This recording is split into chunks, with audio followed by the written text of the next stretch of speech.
Bonjour, voilà la deuxième vidéo dans laquelle je vais aborder qu'est-ce que c'est qu'une bonne règle. Voilà, pour qu'on soit bien au clair, parce que c'est vrai que c'est pas toujours simple. On se dit qu'on sait ce qu'on voudrait que les enfants fassent, mais des fois ça fonctionne pas, ça ne marche pas, et on comprend pas toujours pourquoi. Donc comprendre ce que c'est qu'une bonne règle, c'est important.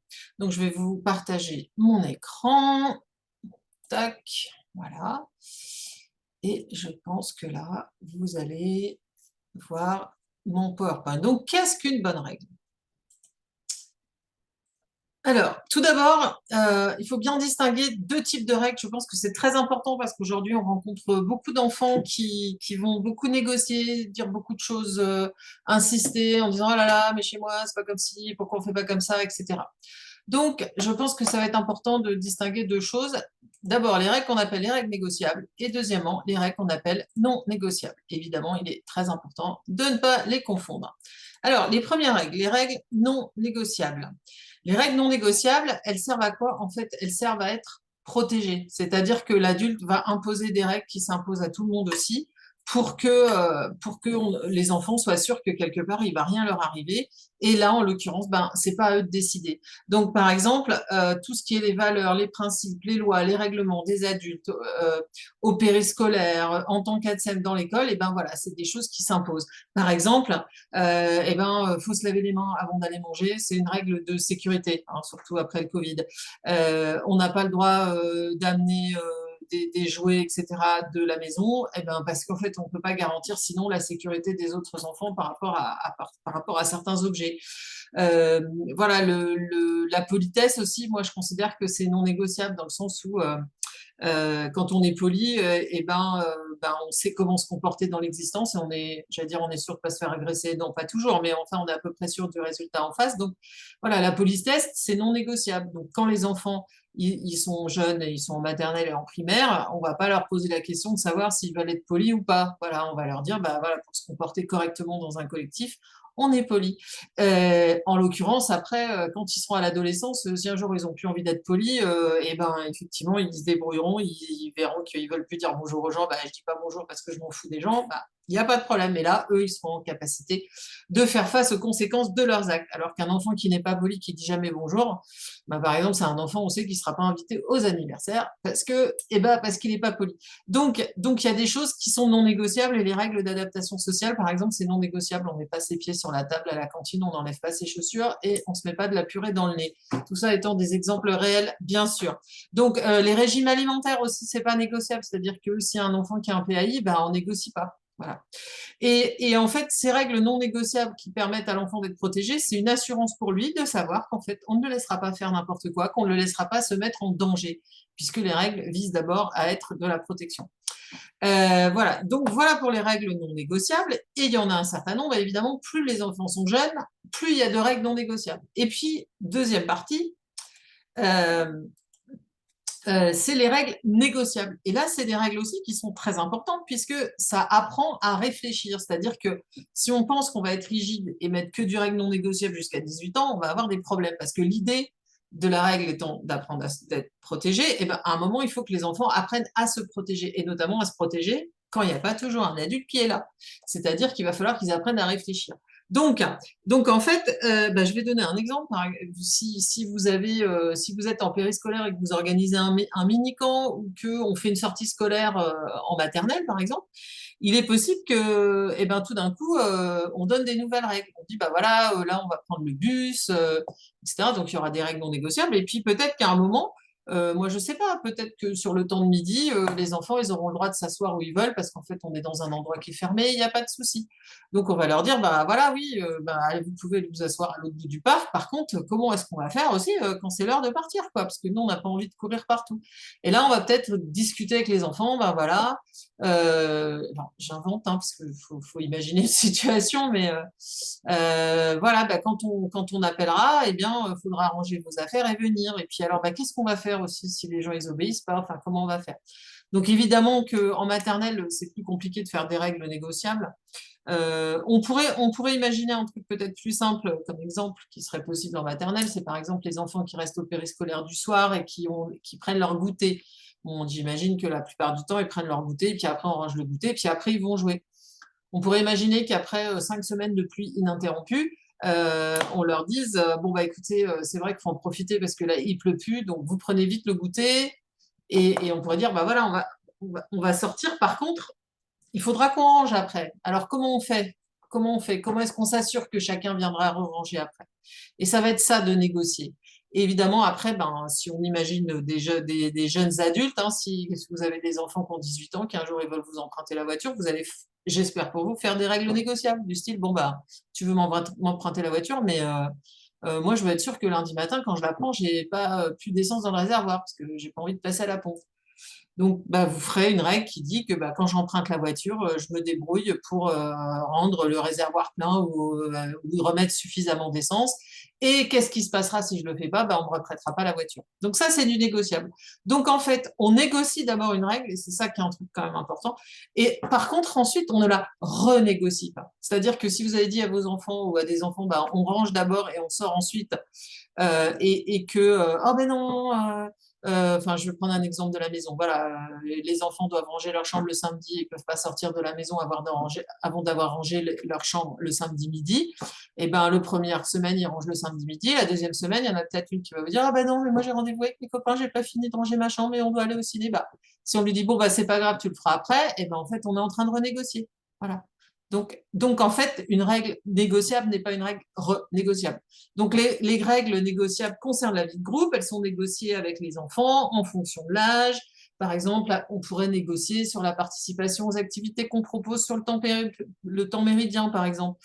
Le choix des jeux, le placement à table. Est-ce que j'ai le droit de me mettre à côté de qui je veux ou pas? Et puis, bah, d'accord, vous vous mettez à côté de qui vous voulez, mais qu'est-ce qu'on fait si ça se passe mal? Voilà. Donc, à la fois des règles négociables, mais aussi des règles non négociables qui ne se discutent pas. Et par exemple, la loi, hein, c'est non négociable. Donc, par exemple, on n'a pas le droit d'insulter les copains. Alors, qu'est-ce que ça va être une bonne règle? Une bonne règle, ça va être de préférence quelque chose qui exprime ce qui est attendu. Donc, si on ne veut pas que les enfants courent dans le couloir, bah, on va leur dire, on va pas leur dire je ne cours pas dans le couloir, on va leur dire je marche. Voilà, dans le couloir, je marche. Et ça, c'est une bonne règle parce que c'est clair. Il y a un seul truc sur lequel je n'ai pas trouvé comment le dire de manière positive, c'est que il y a des interdits, comme par exemple, il est interdit de faire mal à quelqu'un, et objectivement, je n'ai pas trouvé une façon positive de le dire. Voilà, donc les interdits, on va bien être obligé de les poser comme ça. Il est interdit d'abîmer les affaires des autres. Là, on pourrait dire, je fais attention aux affaires des autres. Voilà. Mais donc, en tout cas, on va essayer de dire au maximum ce qu'on attend des enfants et pas ce qu'on n'attend pas. Ça leur évitera de chercher ce qu'ils doivent faire. Voilà. Ça doit être évidemment compréhensible pour les enfants avec un vocabulaire adapté. Si on fait des règles du style oh là là, je respecte les adultes, bah là, je respecte les adultes, ça veut tout dire et rien dire, parce qu'en fait, respect, ça dépend vraiment des gens et des situations. Donc, il y a des gens pour qui le respect, c'est regarder l'adulte dans les yeux, il y en a d'autres pour qui le respect, c'est de baisser le regard quand on parle à l'adulte. Donc, il y a un moment, les enfants sont compliqués. La plupart du temps, le respect, ça veut dire la politesse, c'est-à-dire je dis bonjour, s'il te plaît, merci, au revoir. Et on peut faire une règle qui dit je dis bonjour, s'il te plaît, merci, au revoir. Voilà. Et puis surtout, le truc qui fonctionne le mieux, en fait, c'est qu'il faut qu'il y ait des conséquences. C'est-à-dire, qu'est-ce qui va se passer si je respecte la règle ou qu'est-ce qui va se passer si je ne la respecte pas? Une règle sans conséquence est une règle inutile, puisqu'en fait, on va juste après crier pour la faire appliquer. Donc, je donne un exemple qui vaut ce qui vaut, hein, mais voilà, à la cantine, par exemple, je parle calmement avec mon voisin. Conséquence positive, ben, si je parle calmement avec mon voisin, eh bien, j'ai le droit de parler à côté de lui, puis je reste à côté de lui. Et puis, par exemple, si je parle pas trop calmement et que je fais le zazou, eh ben, la prochaine fois, on m'assiera à côté d'un autre enfant. Voilà, ça, c'est une façon de poser les limites sans crier et sans punir. Voilà. Par contre, il y a une conséquence, hein. Il y a deux types de conséquences aussi, tout fonctionne par deux en fait, hein. Les conséquences naturelles ou les conséquences qu'on appelle logiques. Dans les conséquences naturelles, en fait, ça va être le résultat d'une action immédiate, quoi, ou d'un comportement. Par exemple, un enfant qui n'a pas mangé. Alors on peut essayer de faire des règles, je suis obligé de ceci, ceci, ceci, mais en fait, en réalité, on ne peut pas forcément un enfant à manger. Par contre, la conséquence de ne pas avoir mangé, c'est d'avoir faim. Et ça, c'est une conséquence naturelle. C'est-à-dire qu'en tant qu'adulte, pour poser la limite à un enfant qui ne mange pas, au lieu d'essayer de le persuader de manger, on pourrait plutôt lui dire, voilà, je vois que tu n'as pas fini ton repas ou que tu n'as pas beaucoup mangé. Là, je t'informe qu'on va bientôt s'en aller, on va bientôt débarrasser la table. Donc, tu risques d'avoir faim. Et puis après, ben, le comportement après, l'enfant, ben, il fait ce qu'on lui dit ou pas, mais ensuite, il expérimente. Et c'est bien par l'expérimentation de conséquences naturelles qu'on apprend beaucoup de choses. Alors, je précise, conséquences naturelles non dangereuses, hein, c'est-à-dire qu'on va pas lui dire, vas-y, traverse la route, tu vas voir ce qui va t'arriver. Mais voilà, comme par exemple avoir faim, bah oui, bah, les enfants, ils ont faim, ils n'ont pas assez mangé à midi, bah, j'allais dire, la plupart du temps, ils vont pas en mourir, et puis ceux qui ont vraiment faim chez eux, de toute manière, à la cantine, ils mangent.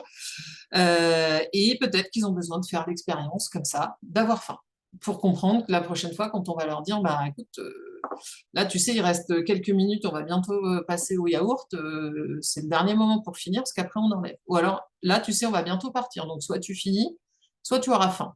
Et peut-être que là, il va écouter. Il y a beaucoup de situations où, quand on fait des conséquences naturelles, bah, les enfants, ils apprennent, parce qu'en fait, on apprend de ses propres expériences, comme les adultes.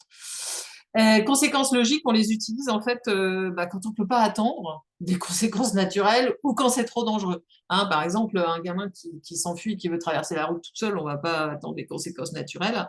Un enfant qui taperait sur les autres, on ne va pas non plus attendre les conséquences naturelles. C'est-à-dire qu'à un moment, il faudra faire ce qu'on appelle vulgairement une punition, c'est-à-dire remettre du cadre.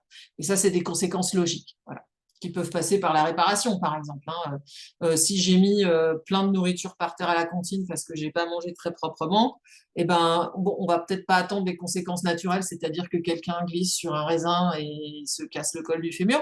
On va dire, bah, tiens, voilà, là, tu vois, comme c'est très très sale sous ta table, et bien, voilà une petite balayette, et puis tu vas balayer et tu vas nettoyer ce que tu as fait. Ça, c'est une conséquence logique. Voilà. Donc bah, voilà, c'est ce que je mets, je nettoie les dégâts.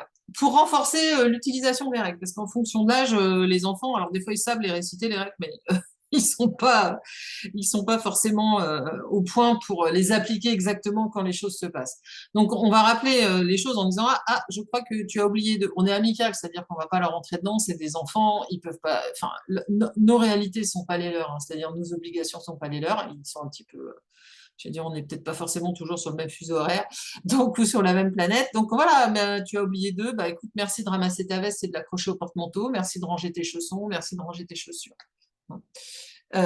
Donc on rappelle la règle parce qu'en fait voilà les enfants nos besoins c'est pas la priorité des enfants et puis un enfant il voit qu'il a pas rangé ses chaussures il n'imagine pas qu'il y en a 35 qui vont faire la même chose.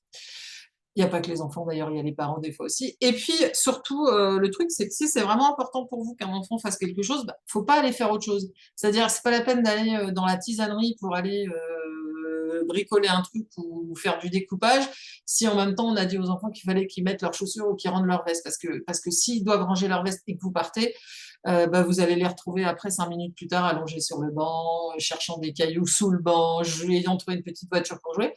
Notre attention, notre regard les aide à aller jusqu'au bout de leur activité. Donc, c'est important de ne pas s'en aller et c'est important aussi de ne pas dire grand-chose parce qu'on n'est pas obligé de les saouler de parole.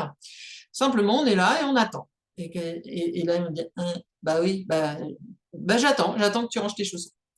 Et puis, surtout, même si ça peut sembler bizarre, on peut leur dire merci, merci d'avoir rangé tes chaussons, parce que c'est important qu'ils se souviennent que ben, ce qu'ils ont fait là, c'était ce qu'on attendait d'eux, et que c'était bien.